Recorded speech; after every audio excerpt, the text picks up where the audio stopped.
Docteur Fasson, vous avez fait un long tour à la Brafa aujourd'hui. Vous vous êtes arrêté sur cette pièce. Quelle en est la raison?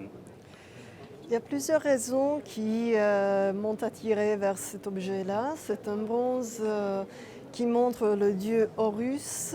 C'est l'un des dieux les plus connus du panthéon égyptien. C'est le dieu à tête de faucon avec la double couronne de la haute et de la basse Égypte sur sa tête. Mais ce qui est intéressant est que le dieu se trouve debout, les deux pieds sur deux crocodiles qui sont aussi le symbole à la fois du désordre, du chaos de l'Égypte. Ce sont aussi les animaux du dieu Seth, le dieu du désordre. En fait, la légende nous raconte que le dieu Horus aurait vengé son père tué par le dieu Seth, le dieu méchant du panthéon égyptien, et donc qu'il aurait eu le succès dans cette bataille. Là, on voit en fait le dieu, le bras levé, tout probablement il tenait à la main droite une sorte de harpon ou bien une arme avec laquelle frapper le dieu en forme d'animal féroce. C'est à la fois le crocodile ou bien l'hippopotame, la tortue aussi.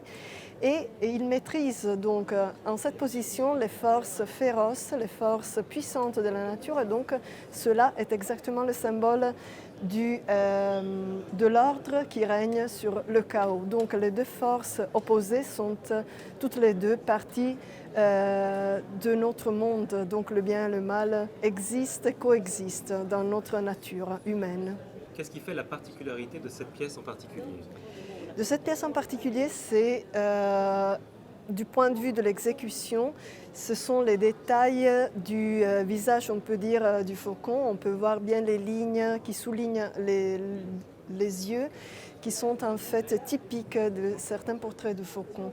Et aussi, on voit la couronne, la double couronne, qui est un signe exactement de la royauté sur l'Égypte, puisque Horus aurait été, selon la légende, aussi le premier roi d'Égypte. C'était celui qui protégeait le roi d'Égypte. Et ce sont exactement les détails aussi de la description des crocodiles qui sont très intéressants. C'est une pièce que l'on pourrait voir dans votre musée? On a très peu d'exemples de ce type d'images. On trouve plusieurs images de Horus sur le crocodile dans le moment où il frappe les forces de la nature dans le temple de Edfu. Donc on retrouve plusieurs images de ce type-là, mais sculptées sur les parois du temple de Edfu dans le sud de l'Égypte. Donc c'est plutôt rare de trouver en 3 dimensions la même image. Vous avez fait une conférence tout à l'heure au Brafard Talks où vous nous avez raconté l'histoire du musée, raconté aussi l'histoire de comment vous avez maintenu le musée ouvert pendant la rénovation. Vous nous avez également dit que vous aviez rencontré quelqu'un sur ce stand avec lequel vous avez lié mots, lié amitié mais lié mots. Et j'en profiterai pour vous poser la question de ce que vous nous avez dit sur l'ouverture du musée. Oui, c'est une ouverture non seulement physique, mais aussi bien psychologique. C'est-à-dire que nous voulons ouvrir nos portes aux spécialistes, aux égyptologues de tout le monde. Madame Monroe, qui était ici il y a quelques minutes, m'a dit « J'aimerais étudier les papyrus de livre des morts que vous conservez dans votre collection, mais je n'ai jamais eu réponse, je n'ai jamais eu des photos. » Et voilà, c'est le bon moment pour relier des relations avec les égyptologues de la communauté scientifique internationale. Et ce sera la porte ouverte pour tout le monde qui veut venir étudier nos pièces et nous apporter un support du point de vue et scientifique et aussi bien de connaissances. Une sorte de collaboration mutuelle.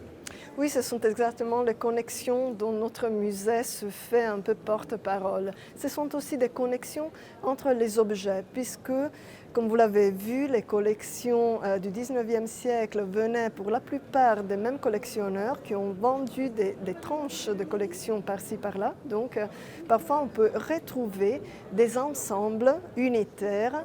Si l'on récupère les objets à Turin, aux Pays-Bas, en France, en Allemagne ou en Angleterre. Donc voilà, il est possible de reconstituer des contextes, des tombes ou bien de familles, tout simplement en faisant des liens entre les objets. C'est cela qui est à la base de notre futur projet de travail. C'est passionnant. Alessia Fasson, c'est votre Première visite à la Brafa. C'est ma première visite à la Brafa, c'est ma première visite à Bruxelles aussi, donc je vous remercie beaucoup de cette invitation puisque ça m'a donné l'occasion de voir une réalité que pour nous, en Italie, c'est quelque chose un peu, si vous voulez, différent de notre conception de l'art. C'est-à-dire qu'en Italie, tout ce qui est le marché de l'art est limité pour la plupart à l'art moderne et contemporaine, puisque l'art ancien n'est pas l'objet de commerce en Italie. C'est la loi de l'État italien pour la protection du patrimoine culturel italien, surtout le patrimoine archéologique et artistique. C'est une grosse différence. Alors ça doit vous faire très drôle d'être ici, surtout dans ce stand-là, avec une grosse section archéologie et art ancien à la Brafa. Votre impression très rapidement sur les sections archéologiques de la Brafa? Je trouve que ce sont des sections très intéressantes avec des objets magnifiques. Tous les objets que j'ai vus, ce sont des chefs-d'œuvre à eux. Donc ils méritent en fait une vitrine comme celle que nous sommes en train de voir. J'ai bien aimé aussi l'installation des stands. Très agréables qui permettent au public aussi de se prendre le temps de voir les objets, ce qui devrait être à la base aussi la conception des musées modernes. Et donc j'ai beaucoup apprécié les lumières, les vitrines, non seulement les objets, mais véritablement la présentation au public qui est très efficace, je trouve. Et aussi, on peut dire que l'art ici est véritablement quelque chose qui est près du public. Donc on peut arriver presque à toucher les objets et parfois à jouir un peu de l'atmosphère artistique que véritablement on peut percevoir ici. Alessia Fassone, merci. Merci à vous et à la prochaine fois.